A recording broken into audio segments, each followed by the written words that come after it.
Amén. Bueno, como decíamos, Filipenses 4:3, leemos otra vez. Dice así la palabra de Dios: orando también al mismo tiempo por nosotros, para que el Señor nos abra puerta para la palabra, a fin de dar a conocer el misterio de Cristo, por lo cual también estoy preso, para que lo manifieste como debo hablar. Entonces vemos acá la palabra que Pablo pide oración y dice, por el cual estoy preso, para dar a conocer el misterio. Vemos acá la palabra, para que predique el misterio de Dios. Pero vemos que la cárcel no lo impedían, porque él estaba pidiendo una oportunidad. ¿Por qué le enviaban a esa cárcel? Es porque ahí estaba también la oportunidad para predicar a los presos, a los que estaban necesitados, los que no escuchaban este mensaje.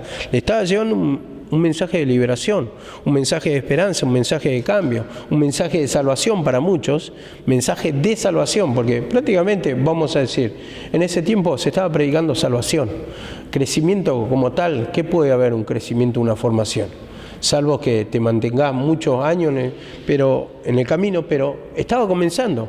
Era el amanecer de toda esa fe en Jesucristo, la formación, las inseguridades que había, las persecuciones, los conflictos con los fariseos, los conflictos también con los gentiles idólatras.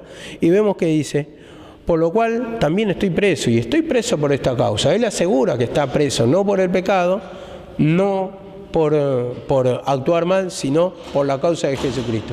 Entonces, enfatizamos otra vez que justamente cuando hacemos correctamente las cosas, no esperes que no tengas lucha. Es imposible, es imposible. El poder de Dios actúa en el sufrir. Lo vamos a repetir otra vez, actúa en el sufrir. Y dice, por ejemplo, un versículo de Efesios también dice, el poder de la resurrección que operó en Cristo. ¿Y por qué operó ese poder de la resurrección? Porque hubo una muerte. La muerte representa el pecado. Cuando se manifiesta el pecado se tiene que manifestar la resurrección también. No podemos estar postrados, no podemos estar inertes, no podemos estar muertos espiritualmente. El Señor permite para que tengamos victoria, para que actúe el poder de la resurrección. Y como dice acá la palabra, para que lo manifieste como debo hablar. Entonces esto, entendiendo otra vez, lo vuelvo a repetir, para que pueda expresarme claramente, para que esas cárceles no me impidan de expresarme claramente, porque cuando estás en la cárcel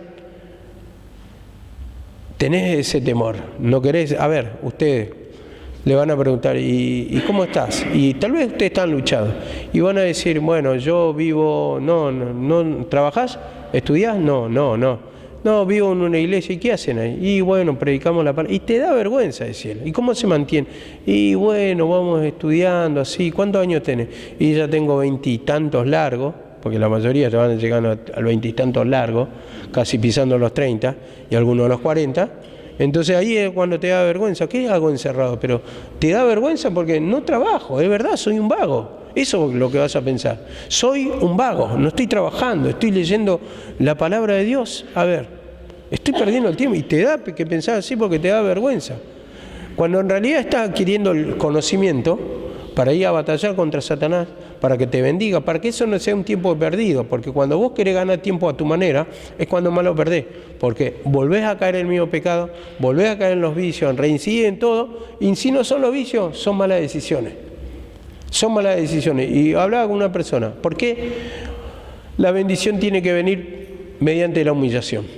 ¿Por qué? Porque cuando vos te humillás, quiere decir que te despojaste de todo el pecado y te estás despojando de las malas decisiones. Entonces ahí viene la bendición económica, vamos a hablar, para que lo tengan en claro. Entonces ahí vas a decir bien las compras, vas a hacerlo bien todo, vas a gastar bien la plata. Pero cuando vos no estás en comunión con el Señor, no es por una humillación, entonces vas a decidir mal, todo lo vas a gastar mal, aunque vos pensás que estás gastando bien, pero no ves dónde se va derrochando la plata. A medida que vamos pasando más necesidad de decir, hay otra manera de vivir. O sea, podemos tomar decisiones más sabias, porque el diablo te roba de acá, te roba de allá, y uno no se va dando cuenta, ¿no? Como cuento con el teléfono, te das dando cuenta que te va robando. Pero, por ejemplo, cuando ganás plata ya, Se te antoja, vamos a comprar una cosa, vamos a comprar papitas, vamos a comprar esto, vamos a comprar lo otro, y todo lo que se te viene y gastás, así, gastás. Y a veces simplemente, a ver, estaría bueno tener eso, estaría bueno, a ver. Sí me gustaría tener una herramienta así, y nunca la vas a usar, pero vas y te la compras. Y te va sacando la plata y vos no sabés en qué se te va. Va gastando porque sí, porque te agarró un deseo nada más. Lo decimos con otra palabra, pero ustedes entienden. Te agarró un deseo y vas y comprás cosas que no vas a usar jamás. Mala decisión y te va robando, te va robando, te va robando. Entonces, nunca vas a ver tampoco la salida y siempre vas a ver vivir quejoso, apesadumbrado. Vas a vivir emocionalmente mal, porque también perdés la presencia del Señor. Entonces, todas malas decisiones. Malas decisiones cuando no viene de la mano de Dios. Pero cuando hay con humillación, entonces por eso el Señor quiere que nos humillemos, para que todo lo que te entra lo puedas usufructuar, tomar buenas decisiones, entonces que sean para bendición. Y vas a ver que cosas que compras ya no van a ser pavadas, van a ser cosas que realmente son útiles, que realmente le vas a dar un uso, y entonces ahí está la bendición del Señor. Hay personas que vieron que ganan mucha plata y no les alcanza, no les alcanza. Y digo, tomando buenas decisiones de mano del Señor, entonces te va a rendir. Digo, porque ahí nos está dando el discernimiento cómo administrar nuestro dinero. Y en ese caso pongo la palabra de José. José fue un buen administrador, entonces sabía que iba a venir años de bendición, pero también años de maldición, años de hambruna. Pero él fue como un ministro de economía. Utilizó bien todo, se manejó bien, entonces no hubo necesidad en los años de sequía. Dice acá la palabra, 2:10. Vamos al 2:10 ahora. Pasemos a otro tema. No, el mismo tema es, pero es una forma de decir. Vamos hilando. Por eso, hermano, todas las bendiciones tienen que venir de la mano de Dios, y eso viene con la humillación. Es la única manera que seamos bendecidos, que estemos contentos, que estemos agradecidos con el Señor. Vamos a tener discernimiento que el Señor nos dio y vamos a gastar bien. Vamos a utilizar bien nuestra bendición, nuestro dinero.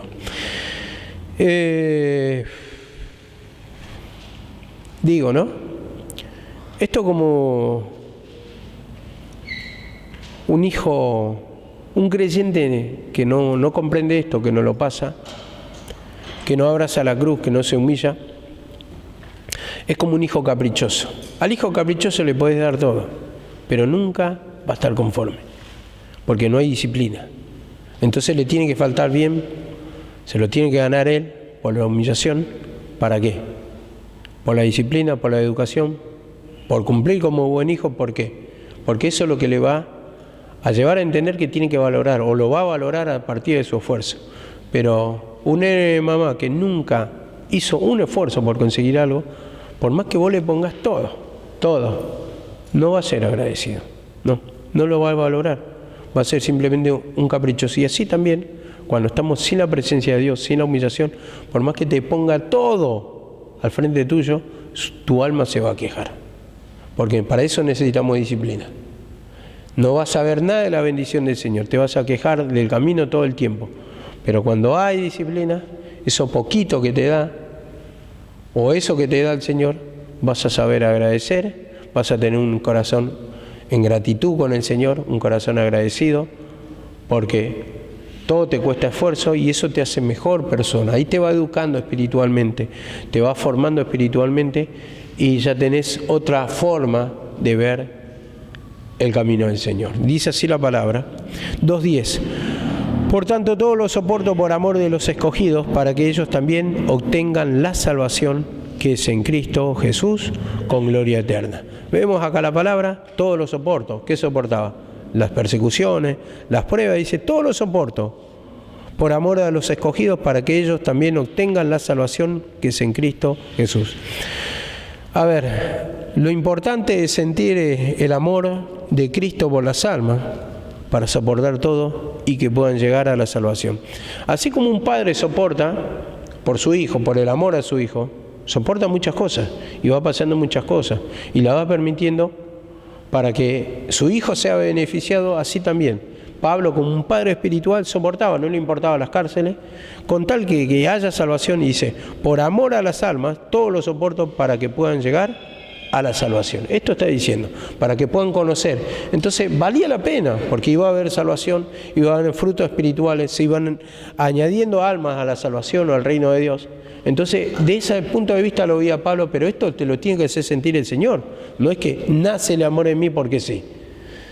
Yo tengo que tener la presencia de Dios. Dios tiene que ponerse a sentir en mí, pero esto viene, ese desarrollo de amor, a través de crecimiento, a través de pedir perdón, a través de confesar nuestro desinterés por nuestra formación. Y si no hay interés por nuestra formación, si no amamos nuestra vida para salir del pecado, no importa si nos estamos destruyendo, ¿qué amor vas a tener por las almas? Cuando decimos, no, pero yo me preocupo por mi familia, por mis hermanos, por mi vieja, mi viejo. Pero si vos no te limpias, no te estás ni preocupando por vos. Y ahí es cuando tenemos que humillarnos, para tener esa palabra formada, para poder defenderlo de la mano de Satanás, rescatarlo, para poder mostrarle el camino, para poder mostrarle el sufrimiento en que están, el engaño en que están, pero eso, primeramente, el proceso en mí, para tener ese amor por las almas y poder soportar las luchas. Porque si vos no te amás a vos mismo, no vas a querer la lucha. Imagínate si vos decís que amás a tu mamá, a tu papá, tendrías que soportarlo, tendrías que aguantar. Si amás a tus hijos, tendrías que soportar las cárceles espirituales. Y ahí es cuando tenemos que pedir discernimiento. Señor, no estoy amando, porque quiero abandonar. Digo que lo amo, porque es un afecto engañoso, un afecto satánico, que no me importa nada, porque cuando quiero desistir, quiero desistir. Y eso es porque te está faltando la presencia del Señor. Eso porque te está faltando la fe, la condición según la palabra, la convicción que te da la palabra a través de decir, este es el plan de Dios. Y la manera de Dios es así. Y esta es la manera no caprichosa, sino que te está diciendo, es la manera que te va a llevar a la victoria. Es el camino correcto. Por ejemplo, en las reglas de construcción. Por ejemplo, para levantar, por ejemplo, hormigón. Hay una regla básica, el 3x1. El 3x1.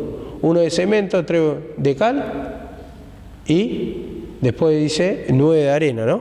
Esa es la regla básica, el 3x1. Prepara un 3x1, prepara un 6x2, un 9x3 te dice. Es la regla básica, no hay otra manera. Puede haber otra manera, pero digamos en lo que es hormigón, a eso es lo que voy llevando. Y hay reglas básicas, entonces es la única forma de construir. Y así también nuestra vida espiritual es con la humillación, con el pedir perdón. Y dice acá la palabra, Efesios 3.1. Efesios 3.1 dice, por esta causa yo, Pablo, prisionero de Cristo Jesús, por amor de vosotros los gentiles. Entonces, acá enfatiza también, por amor de vosotros los gentiles, prisionero, dice. Entonces estaba soportando prisiones por causa de los gentiles. Y así también, ustedes tengan en cuenta esto. Ustedes están acá formándose porque tienen parientes. Amá a tu mamá, amá a tu papá, a tus hermanos, a tus hijos. Entonces, estás siendo prisionero, te está persiguiendo Satanás y tenés conflicto, tenés lucha, pero es porque te estás quedando, ¿por qué? Porque sentís un afecto por tu familia. Entonces, si estoy luchando por mi familia, estoy padeciendo por mi familia, muchas veces no tengo la comodidad que quiero tener por causa de mi familia. Entonces, te vienen por amor a tu familia, digo, y es por causa de Cristo. Entonces vos te estás formando acá, te está dando el plan, y Satanás lo que te quiere hacer es que no tengas ese plan para libertar a tu familia, que no se forme en vos espiritualmente, que no tengas autoridad para predicarle. Entonces van pasando los años, te va desanimando, y vos te das cuenta cuando te reunís con tu familia si tenés o no tenés autoridad. Algunos pueden tener palabras, yo no digo, pero la autoridad de Dios es diferente. Si la autoridad de Dios va con vos, lo vas a convencer. Vas a revertir la situación. Vas a poder librarlo de las manos o de las garras del enemigo. Pero cuando no hay autoridad de Dios, venís derrotado. Algunos por ejemplo, por el afecto no le pueden hablar, otros por el bloqueo no le pueden hablar, la falta de formación, porque no cambiaron, te sentías acusado. O si cambiaste, por ejemplo, te discuten la palabra y vos te pones nerviosa, nervioso, y ya te diste cuenta que no le ganaste. Te bloqueó Satanás. Y ahí te das dando cuenta, hermano, cómo roba Satanás. Pero de esa misma garra del enemigo, que lo lleva al engaño, que quieren tener razón a pesar de que están sufriendo, de eso lo tenés que librar. Y ahí tenés que soportar. Y ahí tenés que decir, Señor, me voy a quedar en el camino, voy a hacerlo a tu manera por causa de estos escogidos, por causa de mi familia, por causa de mis parientes, por causa de las almas que están perdidas, voy a soportarlo, voy a padecer, voy a tomar la cruz. Entonces, como eso es la misma figura de Cristo. Cristo tomó la cruz por nosotros. Uno murió por todos. Y así también, muchas veces nos toca, que vamos adelante espiritualmente, nos toca ser la figura de Cristo. Morir, tal vez por nuestra familia, por amigos, por parientes, madre, padre, hermanos.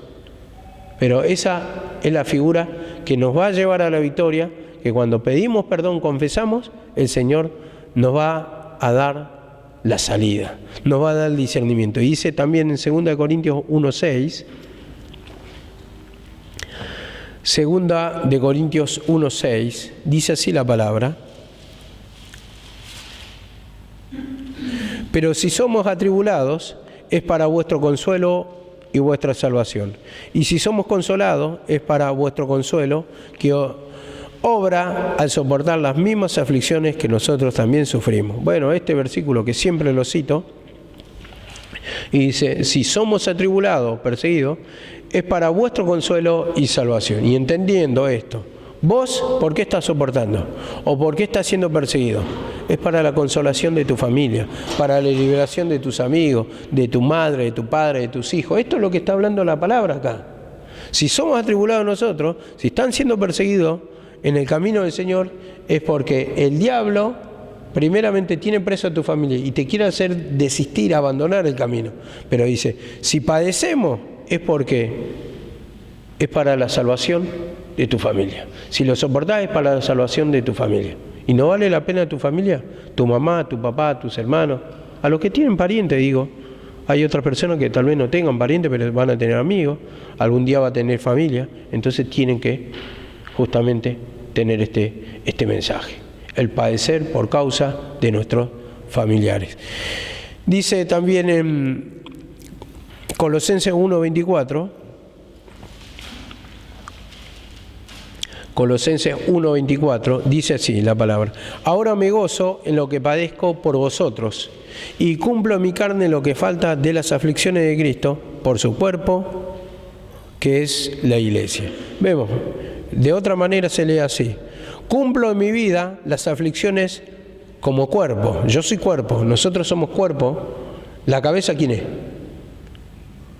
Cristo. Nosotros somos el cuerpo, y como cuerpo estamos padeciendo, porque la cabeza ya sufrió. La cabeza es Cristo. Y nosotros como cuerpo tenemos que seguir la misma pisada, el mismo ejemplo, tomar la cruz. El que quiera ser mi discípulo, tome su cruz y sígame. Entonces nos está dejando la forma, el ejemplo de cómo lo hizo. Él padeció para obtener la resurrección. Y así también nosotros vamos a padecer para tener la misma resurrección en nuestra vida, el mismo cambio, la misma liberación, la misma salvación. Y pasando al 11, versículo 11, vamos a tocar acá, versículo 11, 2:11, dice así la palabra fiel es esta: si somos muertos con Él, también viviremos con Él. Si somos muertos con Él, también viviremos con Él. Entonces, cuando dice palabra fiel es esta, te está diciendo, se va a cumplir la palabra. La palabra no miente el Señor, porque si somos muertos con Él, también viviremos con Él.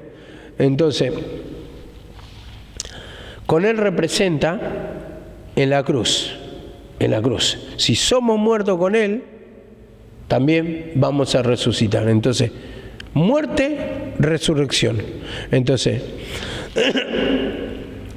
fe en el sacrificio te está diciendo. Si te entregás a morir, no es para morir simplemente, sino para darte una resurrección. Para que se cumpla la palabra, no quedará postrada mi alma en el Seol. No es para entregarte a la derrota. Cuando hay conflicto ahí, es momento de decirle, Señor, perdóname, no tengo fe a tu sacrificio. Pero dice, si somos muertos, también viviremos. No hay otra regla. Si no morís, no vas a vivir con Él. No vas a sentir su poder. No vas a sentir su presencia. Y esto es lo que nos cuesta entender, duele. Duele porque la mayoría de los creyentes no quieren escuchar este tipo de mensaje. Entonces se pregunta el por qué. ¿Y por qué me pasa si estoy orando? ¿Y por qué me pasa si estoy siguiendo? ¿Sí, por qué me pasa? No entiendo si estoy obedeciendo. Y es parte del camino. Está todo escrito, pero esto no te lo predican nunca. No quieren padecer por causa de Cristo. Entonces tampoco van a sentir el poder de la liberación o la resurrección. Y dice acá la palabra, apoyándonos en 1 Timoteo 1:15. 1 Timoteo 1:15, dice así la palabra: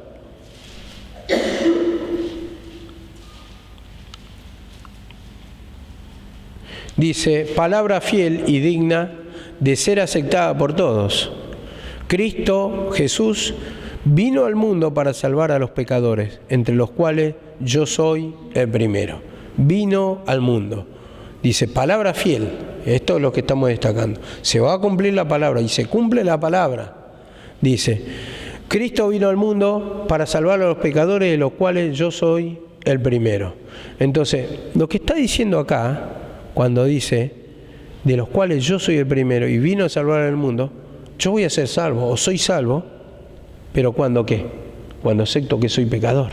No hay otra forma. Si yo no reconozco mis pecados, no puedo ser salvo. Si no reconozco que soy pecador, no puedo ser salvo. Si no reconozco que tengo pecado, no puedo ser libre. Eso lo tienen que entender cualquier persona básicamente. Cualquier persona, la regla de Dios, sea predicador, sea el que fuere.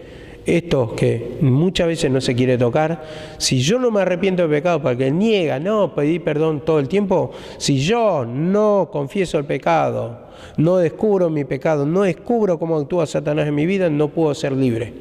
Eso es una regla básica.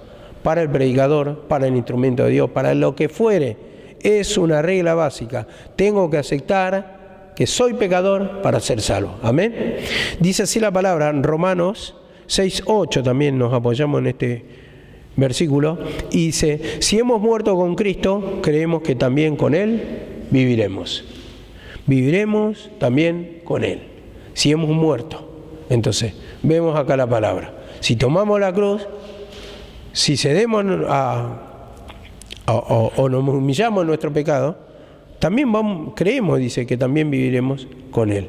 Y esta es la palabra básica, se va cumpliendo como lo va mostrando. Hemos muerto con Cristo, también creamos que vamos a vivir. ¿Te estás humillando? También crees que el Señor te da la victoria. Tenés que creer eso. Tenés que creer, si estás haciendo las cosas correctamente, estás, renunciando a muchas cosas, renunciar en el sentido de humillarte, de pedir perdón, de confesar el pecado, también tenés que saber esto, que vas a vivir con Él. Esto está diciendo la palabra. Y dice 2:12 quiero decir, 2:12 ahora de 2 de Timoteo, dice, si sufrimos, también reinaremos con Él. Vemos, más o menos se va hilando esto. Si sufrimos, también reinaremos con Él. Si le negaremos, también Él nos negará. ¿Y qué yo entendía de acá cuando estaba explicando esto? Acá está mostrando un antes y después de la cruz, porque venían persecuciones a los que seguían a Cristo, y dice, si sufrimos, también reinaremos con Él. Si sufrimos, entonces está mostrando soportar las persecuciones. Y como decía Cristo, no tengan miedo de lo que matan el cuerpo, mas el alma no pueden matar. Entonces está enfocando un antes y un después de la cruz. Vemos cómo iban a venir padecimientos, persecuciones, y ya se lo está haciendo entender el Señor. Puede matar el cuerpo, pero no el alma. No el alma.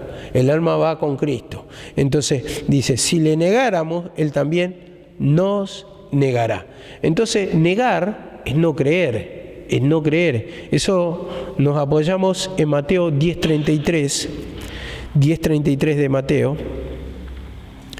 Dice así la palabra: pero cualquiera que me niegue delante de los hombres, yo también le negaré delante de mi Padre que está en los cielos.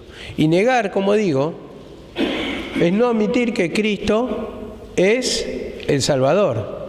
Y estos espíritus lo tenían los fariseos. Y todos los que seguían la doctrina de los fariseos estaban negando. Bueno, no en el sentido, de boca, sino ya, sí, también. Pero en el alma mismo ya no creían a la palabra de Cristo. Creían que era un impostor, un farsante.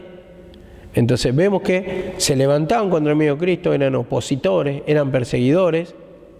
Y vemos cómo eso es la negación que está diciendo. Si le negáremos, Él también lo negará. Porque muchos lo llevan a este versículo, lamentablemente, como dice, si vos lo estás negando delante de los hombres, sos creyente y lo estás negando, Él te va a negar cuando esté en los cielos. Bueno, está errado esto. El negar es que nunca creyó. Esta persona que nunca aceptó, que nunca se convenció que Jesús es el Mesías. Y esto sucedió entre los judíos. Esa es la interpretación exacta. Y dice acá la palabra 2:13 de 2 Timoteo: si fuéramos infieles, dice acá la palabra, Él permanece fiel, dice.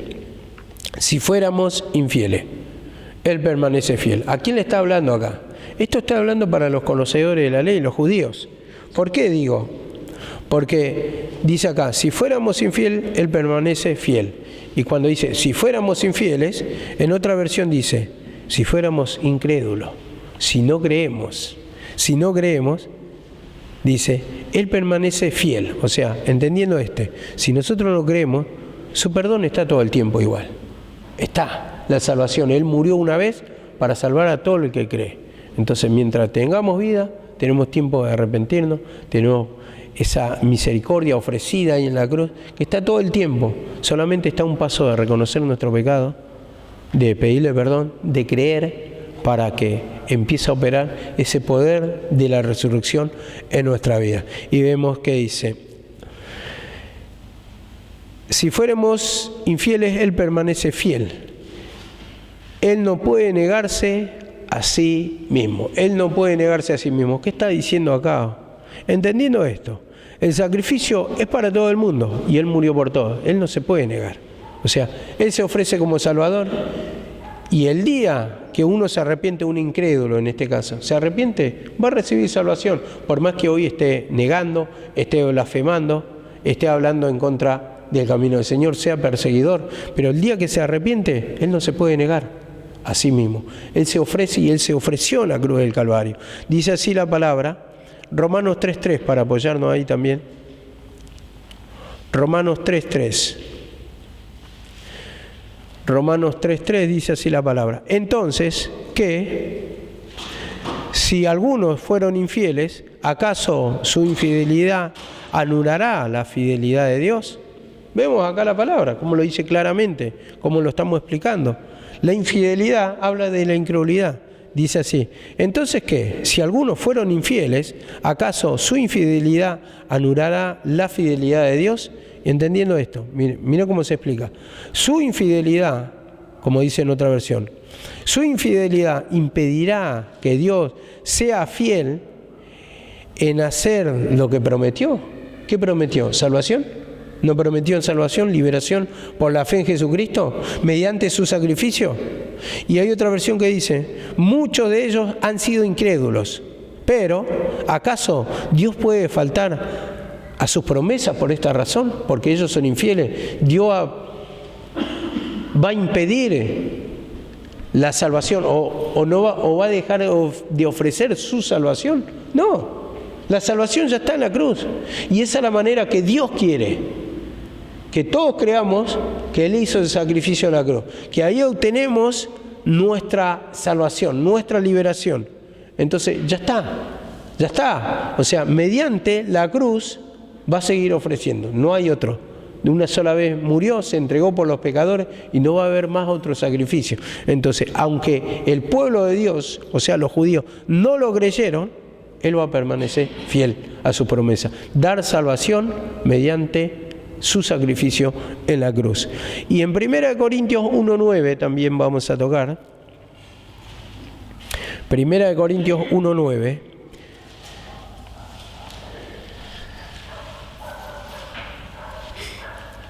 Dice, fiel es Dios, por medio de quien fuiste llamado a la comunión con su Hijo Jesucristo, Señor nuestro. Fiel es Dios. O sea que va a cumplir su promesa.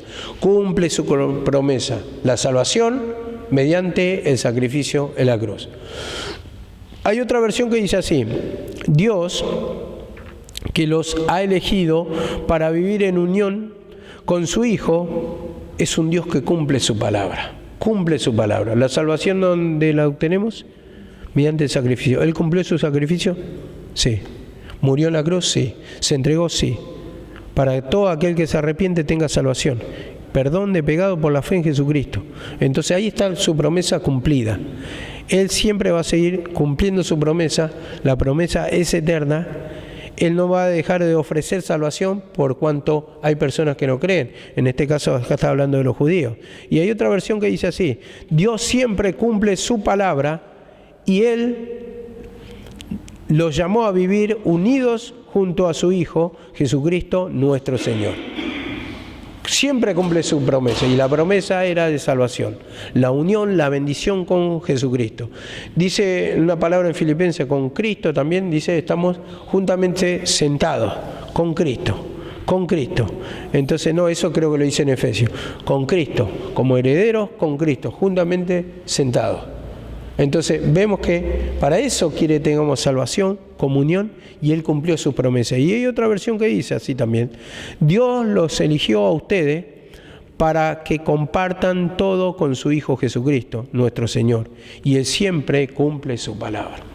Para eso tenemos el sacrificio y el sacrificio siempre está en pie. Es un pacto eterno, como lo dice la palabra. A pesar de nuestra incredulidad, está el perdón ahí. Cuando nos arrepentimos, esa promesa la vamos a obtener. Vamos a estar en vínculo con el Señor.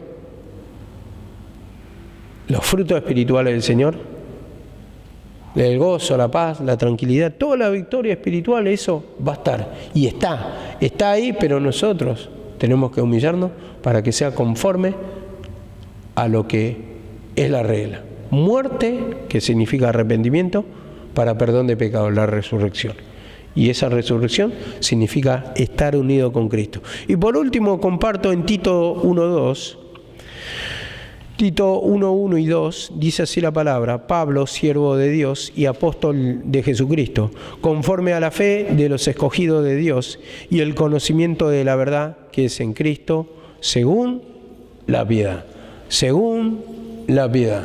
Es en Cristo según la piedad, en la esperanza de vida eterna, o con la esperanza de vida eterna, a la cual Dios, que no miente, prometió desde antes del principio de los siglos. Entonces, esto ya estaba prometido, estaba profetizado, y Él cumplió su promesa. Cumplió que envió a su Hijo unigénito, dice, para que todo aquel que en Él crean no se pierda, más tenga vida eterna. Esta es la esperanza que estaba esperando acá, como dice Pablo en la carta a Tito.